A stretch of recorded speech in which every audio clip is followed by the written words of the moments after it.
Hai teman-teman, jumpa lagi bersama gue dari 28 Channel.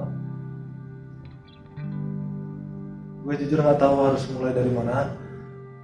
Akhir-akhir ini seperti yang kalian sudah tahu ya, tentang gimana situasi dan juga kondisi negara kita menghadapi wabah COVID-19.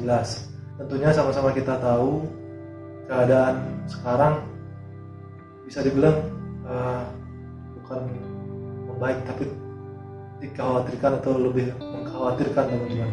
Mungkin bagi kalian atau orang-orang yang bukan berlatar belakang medis menganggap hal ini biasa-biasa aja ataupun kondisi sekarang masih tenang-tenang saja teman-teman. Tapi mungkin justru sebaliknya untuk orang-orang yang berprofesi sebagai tenaga medis. Kalau menurut pribadi gue ya mengkhawatirkan teman-teman. Dan jujur secara pribadi gue sangat prihatin dengan keadaan seperti sekarang. Tentunya pasti kita semua nggak mau keadaan wabah COVID-19 ini menjadi lebih buruk lagi. Kalian pasti sudah tahu apa-apa saja langkah-langkah pemerintah untuk mencegah atau menanggulangi wabah COVID-19 ini agar tidak lebih menyebar ya di Indonesia. Salah satunya yang kalian sudah jalanin sekarang itu social distancing dan libur ya. Dan kalau bisa dibilang ya teman-teman, social distancing ini sangat-sangat penting karena itu bisa menekan banget jumlah penyebaran yang terjadi. Jadi sebenarnya gue harap sih kita semua ya masyarakat awam bisa benar-benar ngikutin himbauan dari pemerintah. Tentunya itu pasti untuk kepentingan dan kesehatan kita semua teman-teman, bukan kepentingan pribadi siapa-siapa. Kalaupun gue pengen curhat ya tentang keadaan sekarang, jujur gue sedih teman-teman. Karena apa? Ya tentunya kita semua pasti pengen hidup secara normal lagi seperti sebelum-sebelumnya. Kita bisa beribadah atau sembahyang dengan tenang atau normal-normal aja. Terus kita bisa bepergian juga tanpa khawatir terpapar virus, ketemu orang juga tanpa curiga. Nah dari harapan itu jujur gue mulai berpikir lagi sebenarnya apa yang bisa kita lakukan untuk ikut menekan penyebaran COVID-19 ini ya. Itu jadi pertanyaan dalam diri gue juga, dan mungkin kalian juga harus punya pola pikir yang sama seperti gue teman-teman.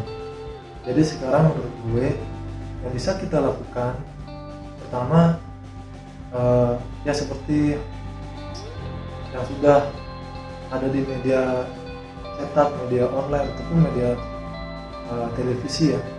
Pemerintah sudah jelas bahwa kita dilarang untuk bepergian, membatasi ruang gerak kita, masuk ke mengadakan pertemuan atau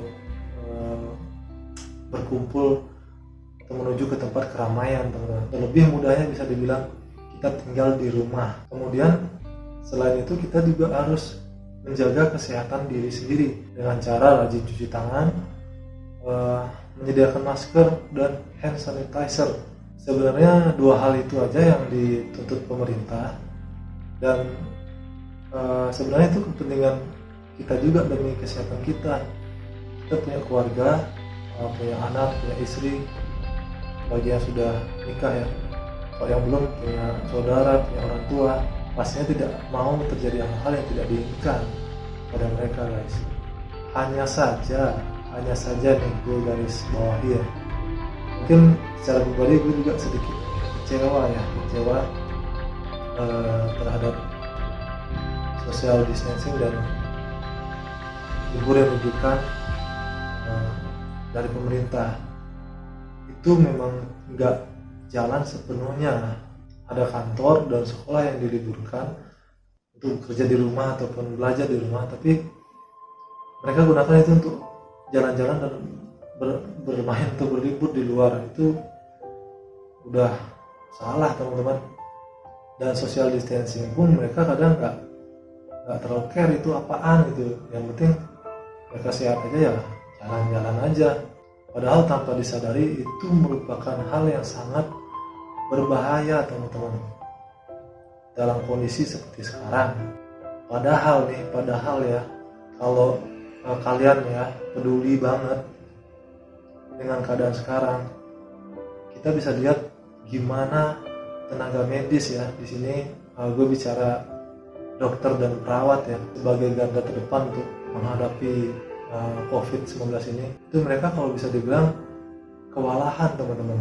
Apalagi sampai video yang gue bikin ini, fasilitas untuk para tenaga medis itu belum cukup sepenuhnya dipenuhi. Jadi resiko para tenaga medis yang berhadapan langsung dengan COVID-19 ini sangat besar teman-teman. Dan jujur jika kalian benar-benar peduli, kita patut prihatin dan kasihan ke mereka teman-teman. Mereka punya keluarga yang setelah mereka bekerja di rumah sakit harus pulang dan bertemu dengan anak atau suami dan keluarganya, dan mereka sudah mengambil resiko besar itu demi merawat pasien yang sudah terinfeksi. Bisa dibilang itu untuk kita semua, tenaga medis, TNI, Polri, dan instansi lain pemerintah dalam hal ini benar-benar bekerja keras teman-teman. Jadi harapannya kita masyarakat bisa ngikutin apa yang sudah diarahkan oleh pemerintah. Berat memang untuk dijalanin teman-teman, tapi mau dan gak mau kita harus pentingin kesehatan dulu dan keselamatan kita. Dan tentunya kita harus sama-sama berdoa agar keadaan ini tidak jadi lebih buruk. Mari kita sama-sama dukung pemerintah, dukung tenaga medis, dukung TNI, dukung Polri, dan instansi yang lain dalam menangani COVID-19 ini. Mungkin ini sebuah ujian dari Tuhan untuk umat manusia agar bisa lebih saling peduli dengan sesama, peduli dengan alam, dan peduli dengan sama makhluk hidup lainnya. Dan gue harap kita semua selalu dalam keadaan sehat dan ujian ini segera berakhir. Oke teman-teman, sekian aja curhatan gue tentang kondisi sekarang COVID-19. Doa dan harapan terbaik dari gue untuk kita semua, untuk negara kita, bahkan dunia, agar kita bisa hidup normal kembali, dan semoga kita semua terhindar dari virus ini, dan bagi yang sudah terinfeksi segera sembuh dan kehidupan kita bisa normal kembali. Sekian dari gue, salam Gimana for Life, Dewa 28 Channel. Goodbye.